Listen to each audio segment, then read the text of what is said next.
I'm John Peters, and in this video I'm going to explain how to hang a grid painting using the French Cleat system. Now the first step is to make a jig, and I've used a piece of 1/4-inch plywood to make my jig. And you can see I put a piece of green tape that indicates where I want to put each cleat. Now also you'll notice that the cleat is only 6 inches wide, and you really don't need to have a cleat the entire width of the inside of the panel. And in fact, it's nice to have it a little bit smaller. That way you can have a little bit of room left to right to move your panels. The next step is to attach the jig level to the wall at the height that you want the painting to be. And then I'm attaching the jig to the wall with the drywall screw. And I'm just attaching it to the sheetrock. You don't need to find a stud because this jig is here temporarily. Now that the jig's in place, I'll use a sharp pencil point to trace a line right where that green tape is, and this indicates where I want the bottom of my cleat to go. With my lines in place, I'm now ready to attach my first row of cleats, which is always the top row. I work from the top down.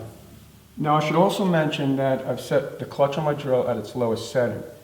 I don't want to strip the screws because the screws are only going into the sheetrock, and that's more than enough for these panels. The panels are very light.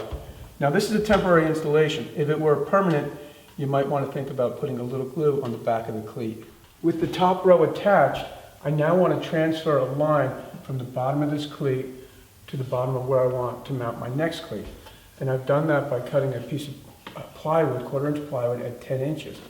Now because each panel measures 10 by 8 inches down, and I want a 2-inch space in between each panel, I cut this panel at 10 inches.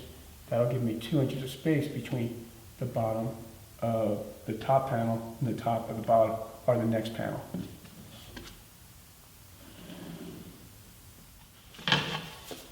So you can see that once you have the top row of cleats attached to the wall, the rest of the installation really moves right along.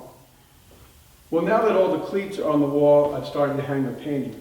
And I'm just going to pull the colors at random because this painting is designed to be an interactive painting, meaning the viewer can change the painting by moving the colors around the grid. I hope you found the video useful. Please subscribe if you'd like to see more art videos or woodworking videos. And also, I'll put a couple links on the screen that show you how I made the painting. Take care.